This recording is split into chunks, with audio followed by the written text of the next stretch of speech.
This is an RNZ podcast. Hi, I'm Kathryn Ryan. Each week, our political commentators analyse the latest happenings in Parliament and beyond. Listen live on 9 to noon each Monday, just after the 11 o'clock news, or right here on this podcast. Let's get into it. We'll talk more about the Prime Minister's return to the headlines in his own voice after that frenzy that unfolded late last week. Where are things at as he returns to Parliament? Has to do the media rounds, which he's done this morning. All his MPs and ministers are being stopped on their way around the parliamentary premises this morning. There's caucus tomorrow, there's post-cabinet today. How much of a recovery job has Christopher Luxon done so far? That's in a moment. We'll begin with the war, though. And our commentators today, Gareth Hughes and Ron Mark. Welcome both. Thanks very much for being with us. Hi, Kathryn, how are you? Good. Great to talk. Good morning, again. Great. Gareth, of course, is the Director of the Wellbeing Economy Alliance Aotearoa, a former Green MP, no longer a member of any political party.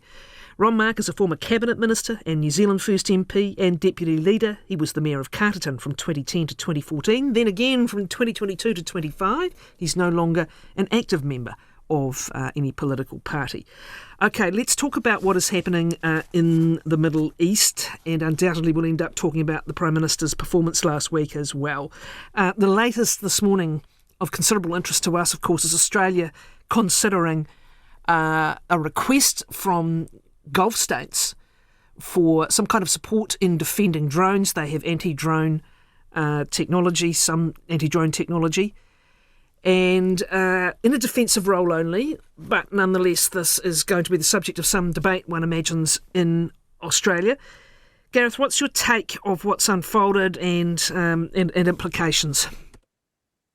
Well, it's an incredible worry for a country like New Zealand, who depends on the rules-based order, to have it breaking down so catastrophically, for a country so dependent on trade, having the Strait of Hormuz shut down effectively with just a handful of ships coming through.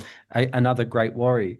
Our government should be preparing its citizens for the worst, but actually last week it seemed incredibly relaxed about what was happening in the Middle East. We know we've got a few weeks of oil supplies in country, maybe another few weeks literally on the water, boats sailing to New Zealand at the moment. But, respected energy commentators around the world are pointing to the fact we could see oil price rises on the scale of 2008 or during the peaks of the COVID and Russian invasion of Ukraine. So huge economic risks for New Zealand, yet we're not seeing that clear messaging that we need to prepare. Ron's going to know a lot more about the state of our defence and whether we've actually got kit that could support, but we haven't had those requests from the Gulf states for New Zealand active military support in a defence capacity. But the question is, would we be able to do that if we had it anyway? Indeed. Winston Peters this morning, I think it was about 4 words. It was, we haven't been asked nor have we considered it. That's more like 6 words. How are you reading the situation, Ron, with what is unfolding there in the first instance, and then the situation again where more and more countries find themselves involved even in a defensive role for a country that's not directly a combatant? This is a fairly, this is a extremely, I can't find the word. It's a high-risk situation unfolding in front of us, right? Yeah, I don't think we've been in times like this probably since the Second World War, Kathryn. And I'm watching it as one who was actually in the Gulf at the time of the Iran-Iraq War, working for the Brits and the Sultan of Oman, and we saw the Straits of Hormuz closed then. In fact, we were plucking casualties, merchant seamen off of oil tankers, off of freighters, out of the sea and bringing them back to our base in Mosandam, or not me personally, but the expatriates who were there, and then repatriating them back to their countries through Muscat. This is not the same, I have to say, and I can hear a lot of fear in people's rhetoric about the Straits of Hormuz being permanently closed forever. That's not going to happen. It's not going to happen. It may be closed whilst they are putting things in order to deal with any aggressive responses from Iran to ships going through that gap. But, at the narrowest point, it's only 11 kilometres wide. People could swim across that. In fact, back in those days, Iranians were fleeing this very regime into the Mosandam across that 11-kilometre gap to get away, and Oman was looking after them. But it's not the same, and they will not be allowed to shut the Straits of Hormuz for those very reasons as Gareth just outlined. And I think it's a case of keeping your head when all about you are panicking and picking your way through this. And I have to say, New Zealand, in the eyes of some of our strategic partners, is considered currently to be strategically irrelevant. So, such as their assessment of our state of military capability right now, and our personnel and our manning strengths and what we're doing, and I think so. We're not going to get requests other than maybe a transport capability. If there was a request to come in, probably a P8 might be dispatched. It's the one credible piece of kit that we've really got. But it's the big game right now. And what astonishes me is how Iran just lashed out and hit the GCC states in the way that they did. I think they've been very measured in their response to Iran. But Iran needs to understand the GCC states are well armed, well equipped, well advised, and well led. If they chose to respond, it would not be pretty. And they would only respond in coordination with the United States and Israel. And there's the irony in all of this, the Arab states uniting, the GCC state uniting in behind the United States and Israel to deal with what is considered to be an evil regime that's been undermining everybody and is now attacking everybody. I mean, that would be the challenge for Australia, isn't it? If it goes in defensive mode for the Gulf states that are currently subject to attacks but are not responding, and then someone does start responding. The same kind of challenge for the UK, obviously desperately trying to stay out of this in any kind of role other than one it can clearly mark as being defensive.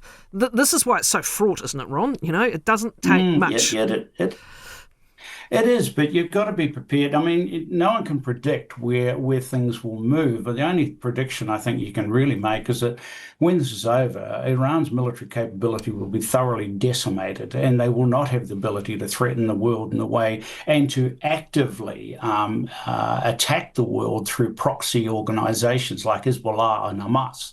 As the way they have. They will not be a credible ally to Russia. And Syria's gone and Libya's gone. So the world is changing and the order is changing. And hopefully it's changing in the direction of a more peaceful, more stable world. But I think, people are going to carefully pick which roles they pick up. A defensive role is easy to justify to the voting public.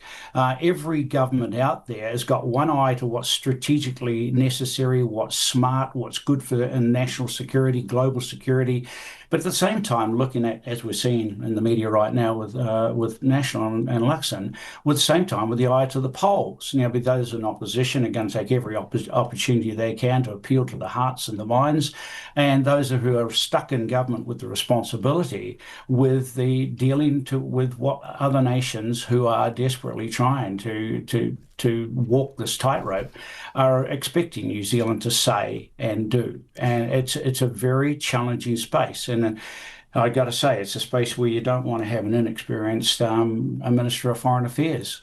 That is for sure, because this is fraught. Yeah, indeed. Now, back to the Minister of Foreign Affairs, just coming back to you, Gareth Hughes. He made this comment almost exactly as Ron was saying there when he said, look, this is not the 1980s, this is not the 1990s. This is not glasnost and the Berlin Wall coming down and the comparative peace much of the world lived with in that time. Has he got a point? And strategically, like it or not, given New Zealand's proud tradition of speaking up and being a moral leader, is this or is this not the time to be doing it particularly loudly? Your view? Well, this is qualitatively different to the end of the 90s. And I think the juxtaposition with how the US dealt with Iraq, both in the first and the second Gulf Wars, mobilizing international alliances, working with the United Nations, having debates and votes in Congress. This is the absolute antithesis of that. And this is why, I'm maybe less optimistic as Ron in that we're going to see a peaceful Middle Eastern future at the back end of this, because we're seeing Israel and America preemptively attack other countries, take out their leaders. I think the real risk is the spirals out of control. We now see attacks on oil storage, oil production facilities, water desalination plants. It's hard to see the off-ramps for the US in this scenario when you literally, take out the leadership of a country in the middle of negotiations, there's little incentive for Iran to re-enter negotiations. So I'm less optimistic. But Peters, is a very experienced foreign minister. He was able to deftly communicate quite a nuanced position well. We saw the Prime Minister come a cropper of that with his rather ham-fisted attempt at that. But the challenge for New Zealand is that we are in a rock and a hard place. We've depended on the rules-based order for our prosperity, but frankly, they've gone. And it's hard for a little country like us to stand up for what should be a core value, which is international law, the role of the United Nations. But instead, we seem to be hiding under the parapet to not attract the attention of a capricious president who you actually have to question if he has all his faculties there. So Peters is trying to navigate us, and I, respect his communication skills, the ability to walk a nuanced line. That sense of reassurance was wholly lacking from the Prime Minister last week, and it wasn't just the bad poll that saw those leadership rumours emerge. It was at a crucial time when Kiwis were looking for reassurance. Look at the other side of the politics. We see Hipkins able to take a very clear principled position. He did in Parliament, Gareth. I wanted to bring that up. He was actually quite forthright. But the point is, did many people notice? And this comes back to where Hipkins is at the moment, staying off the front pages, that's for sure. But he was quite forthright in Parliament. Well, that's right. And he said, what need to be said. And once you've said it, you don't need to say it a million times. But basically that the strikes violate international law. New Zealand should stay that rather than just stay neutral.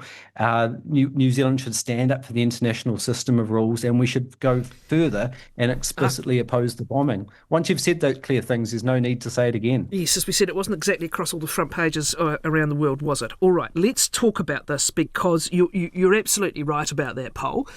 It is a bad poll. It is slightly out of step with some of the more recent poll results, and the Prime Minister himself insists internal polling has them a bit higher. But this combination of three things: the poll, his stumbling performance in fronting the country's position on the war and on looking reassuring to people who are worried at the moment, and then the third thing, what all this means for the hope for economic recovery that's been the core of his pitch to voters. Ron, just how bad was last week in the first instance for the Prime Minister himself, and what are you thinking about what's going to unfold in the coming days? Yeah, look, it's I don't think it was a surprise. Maybe it was a surprise that we were down in the 20s, but it is, I think when I listen to folk around rural Wairarapa, and this is a staunch blue ribbon seat over here, apart from their odd dalliance where they vote Labour here and there, they're pretty much National Party people. But the sense I get around the place may well reflect the disappointing poll result. Not going to comment on which polls are better than whose, whatever, but there is a sense that he hasn't quite got it, and he doesn't quite get it, and he comes across more like a CE than a Prime Minister, and that's coming from his own people. I think, and to his credit, I think his interview with Heather Duplessis Allen was a sterling performance. He recovered well, and keeping your head while all about you are losing theirs is always a good thing, and I think he did that. But you're right, there's been a series of things that have nibbled away at his credibility, and it left people, scratching their chins and wondering if this man is really up to the job. And I guess you'll know as we close up on the election, things have got to get better. But at the same time, it's a tough gig trying to turn around an economy that was so badly in debt and as it was, and trying to please everybody, and they're hanging everything, as he said in his previous interviews, hanging everything on showing a good turnaround in the economy, and that will get them back in for a third term. But of course, everything depends on whether or not they got coalition partners who want to work with them. And I guess what I'm seeing is that we just might see some semblance of what an MMP government really should look like after this election. Okay, carry on with your thought. Yeah, well, I just think that you're seeing a rise by a small, I don't call them minor parties, alternate parties, but the challenge of dealing with the two major parties is forever there. It doesn't matter whether you're a Green or ACT or a New Zealand First or TOP. Those two major parties are always seen by the media and portrayed by the media as the parties who are naturally going to lead. That is not what MMP was intended to deliver. A result where you use an MMP election and then you go straight back to FPP formation of the parliament, which is purely a numbers game. And at that point, the major party thinks it can determine the direction and everything. And if the other party hasn't got their coalition agreement together, they just have to suck it up and bear it for 3 years. And I think, an evening out of the balance of power might be a good thing. I'm just going to let Ron continue for a moment, Gareth. I want to come back to you, but this is important because I tell you what has changed, Ron, and you'll know it. It used to be that, Labour or National would be sitting in the high 30s or 40 odd or whatever, and they needed the Greens just over 5%, or they needed New Zealand First just over 5%. This Parliament has been so different because all of the minor parties, barring Te Pāti Māori, which has had its own issues, are not only comfortably above the 5% threshold, many of them are up and around 8 to 10. Now, what kind of result would the biggest party, vis-a-vis, say, New Zealand First, what kind of a result might see some of the conversations people are having over their lattes in this town at the moment over further innovations in terms of how MMP works? What would you think the number would have to be? Well, I think I can't think of a number, but I'm thinking that the day that we see alternate parties with a bigger share of the total of the parliamentary seats, where you see an evening out, is the day you'll actually see something come to fruition that Mike Moore used to talk about and that Winston adopted as New Zealand First policy, which is a cabinet of talent, where you would pick from across the parliament those people who are best suited to certain jobs, and you would govern in the best interests of the nation, giving respect to each part of these philosophies and policies. But of course, that may be nirvana, that may be impossible, that may be dreamland. But I think the nation, when it selected MMP, was looking for that balance, was looking for Labour and National to show some respect to the other party. Go back to what was the party back in those days. Oh, the Alliance? Forgot its name. No, way before that. United Future? No, the way Values before Party? that. Social credit? Social credit. Social credit. And, how that a party gets 22% of the vote nationwide and not one seat in Parliament? How does that happen? FPP is how it happened. Yeah. Okay, I'm going to come back. STV would have delivered that. I'm going to come back to you about what things might look like after the election. But, Gareth, let's pick up on some of these points. Another thesis is that actually that three-way coalition and the amount of oxygen and headline opportunity has been offered New Zealand First Leader Winston Peters and ACT Leader David Seymour, both for their what they had stitched down in the formal coalition agreement and for their stints as Deputy Prime Minister, is arguably part of what's crowded out National and crowded out the Prime Minister. I know what Ron's saying. I also know how incredibly party-focused and sometimes a tad self-focused politicians can be. But do you believe that in some ways National and the PM have ended up being crowded out by the very structure of this government? Oh, absolutely. And Ron makes the good point to remind us of history. And we've been here before. The early days of MMP, that 96 period, the Alliance, New Zealand First, were getting massive votes, and both Labour and National were being squeezed, and people were seriously questioning their future. But it was dominant prime ministers who were at the top of their game, the Helen Clarks, the John Keys, who could navigate, fundamentally turn around that trajectory of the rise of smaller parties and basically turn their partners into micro parties dependent on their largesse, whether they win seats, for example, in Epsom. So we're returning back, going full circle to the early days of MMP. But the Prime Minister isn't a helpless observer, in this scenario. He's an active driver. And the fact is that his weaknesses, which have really come to the fore in the last week, are a primary factor why he's not able to deftly navigate this three-way government. It's a lack of communication. We've touched previously on his corporate speak. He said on News Talk ZB that, he's not a career politician, but he's been in the role. It's his 5th year as National Party leader now. It actually seems like it could be getting worse, not better. The lack of a sense of direction and vision, bar the slogans. We've also seen a lot of leaking and commentary come out from people who are closest to him saying he doesn't seem to be that particularly self-aware, doesn't have that kitchen cabinet advising him. References such as when he's meeting John Key weekly, he's the one doing the talking, not the listening. It comes back to that sense of a political antenna, which both Clark and Key, coming from very different backgrounds, were able to have. And I think this is, alongside the lack of affection within the National Party, all working against him. But the big thing, right, is cost of living and the economy. He was elected to get the economy back on track. That isn't being felt by ordinary citizens. And in a time when what recovery we're seeing could go up in smoke as a result of the Middle East, people are looking for reassurance, which, Ardern was, with their communication skills, with their crisis management skills, par excellence. Okay, well, funny you should say... Kathryn, I'd like to support Gareth on two things that we need reminding of, and you're right, Gareth, to raise the John Key government. I'm astonished at how media never really have revisited or discussed that coalition of the impossible.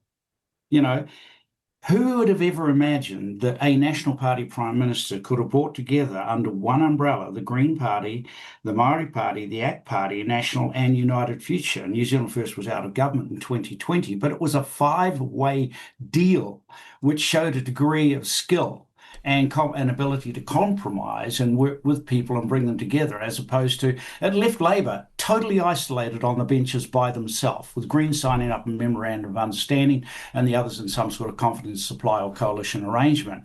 But we haven't, and what we've seen here as a coalition, and what we've seen here as the two ACT and New Zealand First, who are well experienced now in being the small party in a coalition deal arrangement, making sure that this time they weren't drowned, they weren't subsumed, they were holding up. And I guess maybe what they've taught everybody, when people went laughed and chuckled and said, "Oh, sharing the Deputy Prime Minister." I had dinner the other night in Martinborough with the Deputy Prime Minister of Poland, just a private dinner. He is one of 3 Deputy Prime Ministers in Poland. Sometimes New Zealand, we're always bragging about how we punch above our weight and people should listen to our moral judgments and listen to everything we say. We're just a tiny little country down the bottom of the earth and next door to some penguins and some Aussies. And we need to understand our place in the world and just contemplate just for a moment that actually some other people might have some better ideas than us. And sharing Prime Ministership, so what? Big deal. Maybe having 2 deputy prime ministers is not such a silly idea either. But we've got to start opening our minds up as to if we want mixed member proportional representation, then how far have we gone far enough with the reforms? Okay. Should there be more? There's been a big reform this year with this term with having the rotating deputy prime ministership. The chatter going on about whether or not the one thing left for Winston Peters to have entirely on his own is a stint as prime minister. I've also seen some strong arguments working against that in many ways. This is why I asked you what the numbers might have to look like for that to be viable, and then again, who would agree to it of the parties and what's looking like being an incredibly tight result, however you carve it up. But do you think it'll be on the table, Ron, whatever happens at the election? I think I've said it before. Winston will never ask to be Prime Minister. Never. I'm telling you that. Or someone else on his behalf? Others may suggest it to him. Others may push it at him, but they'll get that stern look, which will mean shut up. Why? It's because it's not him. It's not. There are a lot of people who love to paint it up as it is desire. He was Robert Muldoon's chosen protege. He was being groomed for the prime ministerialship. If New Zealand First was to storm through with 35%, well, I guess maybe whether he liked it or not, if he was still the leader of New Zealand First, that is to say, and he might then have to consider that, take that. But that would be the people's choice, not his. And he would be comfortable with, I'm guessing he'd be comfortable with that, but he's never, ever, in all the time I've known him, and we're going back, close to 30 years now, he's never, ever expressed a desire to be the Prime Minister in front of me anyway. That's interesting because there has been for a long time a story, and it came from reasonable sources, that way back in the 1990s, not at negotiator level, but down at what you might call minion level, the idea may have been floated. It's past history now. It's past history now. Let's come back to this current Prime Minister. Go ahead. I was in negotiations, involved in all negotiations for coalition governments for, every time I was in Parliament at that time. I've missed a couple of stints. But, when that was never on the table. Never. No, this was more whether at a much lower level conversations were had. That's fine. Let's come back to the current Prime Minister. And part of his problem is that we're talking about this and not him. And I think one of you said something really important earlier. A lot of this is about whether it's perceived that Christopher Luxon can do the communicating from here, including through an election campaign, where he is going to have to prosecute this story of we inherited this, only so much we can do about it. I'm just watching as we're sitting here talking the price of Brent crude going through $100 US, up 18% shortly after trading resumed in New Zealand this morning. So the narrative has got to change. The green shoots are for another time, right?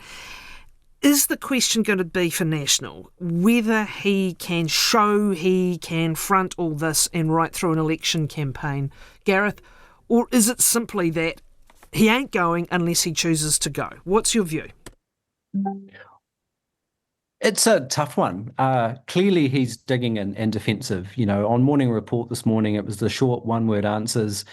Bizarrely, on News Talk last Friday, talking about the UK-based polling that shows that there's no issue, and if there was an issue, he would address it, which kind of is head in the sand sort of material. When you look at the persistent, trailing and preferred Prime Minister, the net unfavourability ratings, the challenge for the caucus of the National Party is that they know a spill or a coup is going to be disruptive, opens up all sorts of wild possibilities and wild cards. Ideally, he would retire and they would go through a process to elect a new leader, a Mark Mitchell, a Stanford, possibly a Bishop, though it seems that he did his shot. The problem for the Prime Minister is that now it's emerged into the sort of not when, but when territory.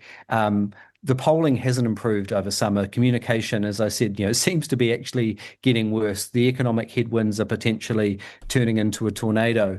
So that sense of reassurance and leadership, which is lacking, becomes the question. On the latest polls, National would lose 12 MPs, and those caucus members will be looking at their future and wondering, maybe looking a little bit across the ditch. Will they also look to the past, though, Gareth? And they could plummet even further. And Ron, what's your view on that? Whether making the change, especially if it were to be forced rather than a decision, which doesn't sound like it's coming, would be potentially catastrophic for them. I mean, at the moment, those polls are locked up. You can have your various scenarios that polls with margins of error of plus or minus 3% can throw up.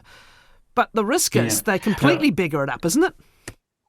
Yeah, look, it's interesting because we've history repeats. We've seen National Party down in the 20s before. I think Bill English had a disastrous result. Judith Collins was having a disastrous time, and now we're having this. And they kept Bill English. But he lost, but at the end of the day, he lost the negotiations back in 2017. Having scored over 40%. And he had, and the person, he shouldn't have had Stephen Joyce in the room. That's all I'll say. But the person I still take my hat off to this very day is Andrew Little. The bravery and the initiative he took himself when he saw the writing on the wall was astonishing, and it's very rare that a leader of a political party would do such a thing, and I'm trying to think back to David Longy, Geoffrey Palmer, how those changes occurred with Mike Moore and those sorts of things. I was around in those days. But so the question is, if this doesn't improve, and the odds are stacked pretty heavily against the economy right now. We can sense that, but we've got a bit of water to go under that bridge yet. If you can't turn that around, the question will be: Does he jump, or will he be pushed? And I guess we're just going to have to wait a few more months to see how that goes. One thing's for sure: you can't change leadership once you're in election mode, and that's going to be probably August. What a week! The caucus will be looking at Australia, where changing leader has worked. It's brought huge disruption to the politics, but it did work in the short-term electoral question. And on Ron's point, I wonder who's that Annette King-esque figure in the National Party trying to actually put the party's long-term interest first. That's just not clear at this moment. Glad you could finish your thought, Gareth. Yeah. Really appreciate your thoughts, both of you, Gareth Hughes and Ron Mark.